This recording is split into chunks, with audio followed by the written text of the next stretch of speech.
ในตอนเช้าวันที่ 11 สิงหาคม 2026 นี้อยู่ที่สโมสรบ้านนาอิน เมืองปากกดิ่งแขวงบริคำไซองค์การสาธารณสุขเมืองได้จัดพิธีเฉลิมฉลองวันโภชนาการแห่งชาติวันที่ 31 กรกฎาคมและอาทิตย์สากลส่งเสริมการเลี้ยงลูกด้วยน้ำนมแม่วันที่ 1-7 สิงหาคม ประจำปี 2026 ภายใต้คำขวัญเพื่อการเริ่มต้นชีวิตที่ดีและยืนยงทุกภาคส่วนต้องส่งเสริมการเลี้ยงลูกด้วยน้ำนมแม่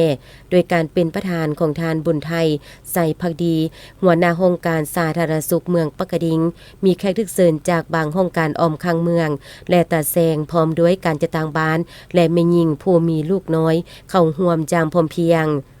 ท่านบุญไทยใส่ภักดีหัวหน้าห้องการสาธารณสุขเมืองปากกดิ่งได้กล่าวเปิดพิธีและเสนอประวัติความเป็นมาของวันโภชนาการบางตอนท่านได้ยกให้เห็นว่าการขาดสารอาหารเป็นหนึ่งในสาเหตุของการเสียชีวิตในเด็กอายุต่ำกว่า 5 ปีในทั่วโลกและในสาธารณรัฐประชาธิปไตยประชาชนลาวจากผลการสำรวจดัชนีในสังคมลาวปี 2012 พบว่ามีเด็กน้อยอายุต่ำกว่า 5 ปีขาดสารอาหารซ้ำเหือประเภทหลวงสูงบ่ได้มาตรฐาน 44 ส่วนร้อยในปี 2012 และ 33 ส่วนร้อยในปี 2017อัตราน้ำหนักบ่ได้มาตรฐานจาก27ส่วนร้อยในปี 2012 และ21ส่วนร้อยในปี 2017 แต่อัตราการขาดสารอาหารกระทันหันประเภทจอยผัดเพิ่มขึ้นจาก6ส่วนร้อยในปี 2012 เป็น9ส่วนร้อยในปี 2017 อัตราโภชนาการเกินตุยและตุยโพดมี 3.5 ส่วนร้อยจากผลการสำรวจดัชนีในสังคมลาวปี 2017 ตัวเลขดังกล่าวชี้ให้เห็นว่าสาธารณรัฐประชาธิปไตยประชาชนลาวแม่นยังประเสริฐหน้ากับหลายปัญหาที่เกี่ยวพันกับสุขภาพและโภชนาการการขาดสารอาหารเหตุให้มีการสูญเสียชีวิตของเด็กอายุต่ำกว่า 5 ปีและหลายหมื่นคนต่อปี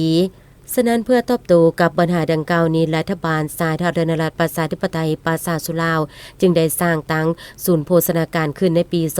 2012 และได้กำหนดเอาวันที่ 31 กรกฎาคมของทุกๆปีเป็นวันโภชนาการแห่งชาติและจัดการเฉลิมฉลองอย่างเป็นทางการเพื่อยกสูงจิตสำนึกเวียกงานโภชนาการให้กว้างขวางต่อๆไปในพิธีดังกล่าวนี้ท่านดร.เพชรสุพรรณแลมณีหัวหน้าหน่วยงานส่งเสริมสุขภาพยังได้ให้รู้ว่าทุกๆปีพลเมืองทั่วโลกได้ร่วมกันเฉลิมฉลองอาทิตย์สากลส่งเสริมการเลี้ยงลูกด้วยน้ำนมแม่ระหว่างวันที่ 1-7 สิงหาคมของทุกๆปีรัฐบาลแห่งสาธารณรัฐประชาธิปไตยประชาชนลาวก็ได้กำหนดนโยบายส่งเสริมการเลี้ยงลูกด้วยน้ำนมแม่อย่างเดียวนับแต่มือเกิดจนไปฮอดอายุ6 เดือนย้อนว่าการให้ลูกได้กินนมแม่คือการสร้างหักฐานให้แก่คนรุ่นใหม่มีสุขภาพดีฉลาดและสามารถทำมือกับสิ่งท้าทายได้ดีในอนาคต